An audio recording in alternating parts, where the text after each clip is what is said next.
Hello, captains. Welcome or welcome back. I am Cash the Stampede, and today we are going to show a little love to your very first medium-sized ship, the Padewakang.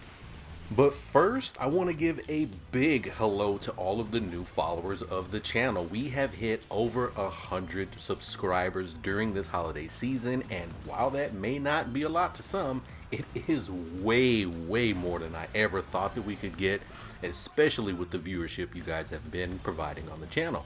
So thank you, and hello to all the newcomers and those of you who have been here the past few days, weeks, and months. Happy to have you. Now, the Padewakang is in an unfortunate position in Skull and Bones because it is the first larger ship that you can get in the game. But when you unlock your second or even third medium-sized ship, you will 100% move away from it and likely never look back. And I do know that we have some Padewakang enjoyers in the community who do keep it in rotation. But most of us, we fell into a Brigantine or a Snow or a Sam Book by the time season 2 or 3 came around. But since then, we now have a few different ways to experiment with the Padewakang's perks. So let's grab some torpedoes, some flooding furniture, and a few things that'll help us boost explosions and reload speed. Let's see what we can do here. Now, my Padewakang is called Mad Villain, and its main perks are called Detonate and Siege.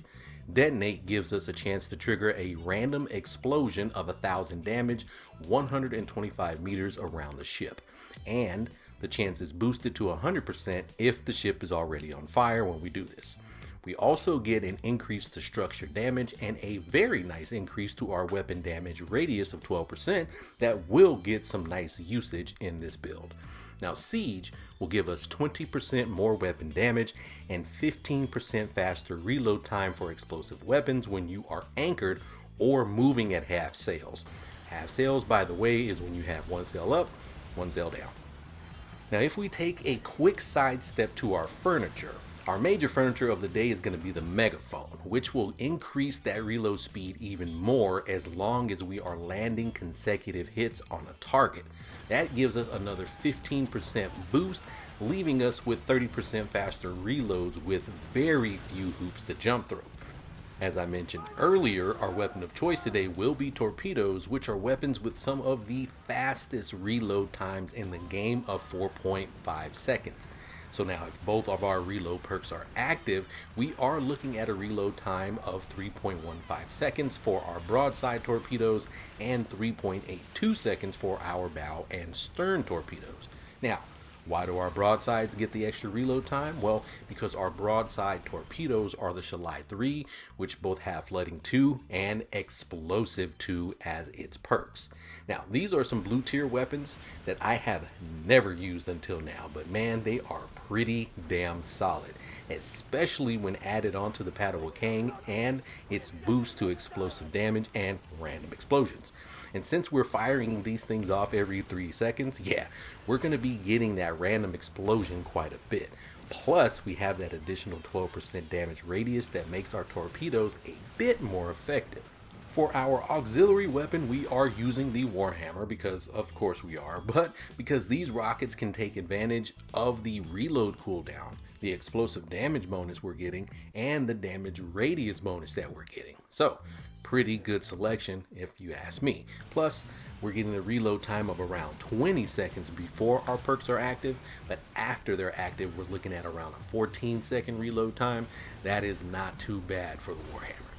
On the bow and stern, I have gone with the seasonal torpedoes, the Dahaka. Now these have double perks just like the Shalai, but we're working with Piercing 2 and Flooding 2 here instead. The cool thing about these is that the Dahaka has a perk called Sunder, which increases our torpedo speed by 100% and will let the torpedoes penetrate through multiple ships. That additional penetration should trigger the Megaphone perk with one shot if you happen to hit more than one ship with your torpedoes. This just adds to the ease of use of this build, which is why I love it. And we're going to boost our torpedoes with the Huback tuning rack and the tuning station 1. We get 4 really good torpedo perks here between both pieces of furniture. We get a max range increase of 12%, reduced arming distance of 20%, a combined increase to our projectile speed of 18%, and an increase to secondary damage of 17%.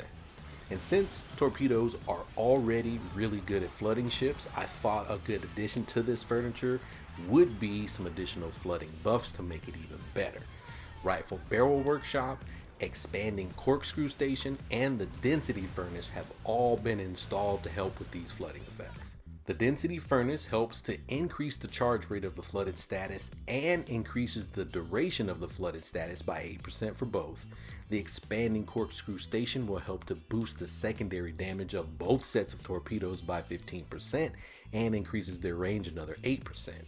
The rifle barrel workshop will increase the charge rate of the flooded status up to 16% with its 8%, while also increasing the charge rate of the punctured status on flooded ships.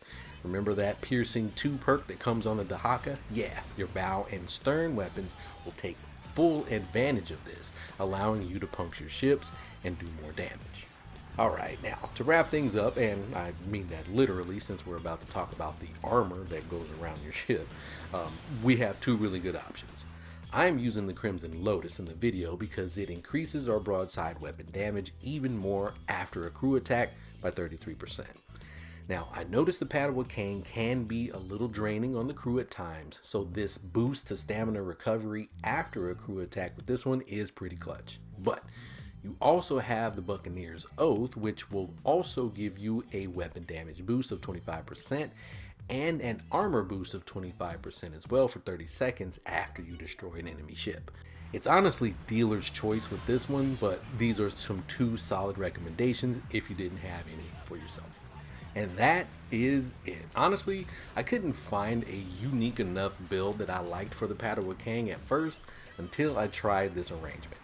Now, it honestly started out as a flooding explosive build that would take advantage of the 1,000-year monsoon bombards that we had. That's really what I wanted to do, but things just never really clicked for that one.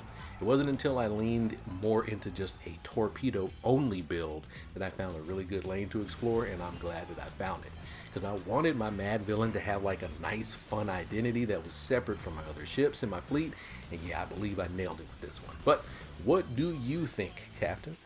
Let me know down in the comments. But as always, I have been Captain Cash the Stampede. We will see you in the seas. Happy New Year's, friends.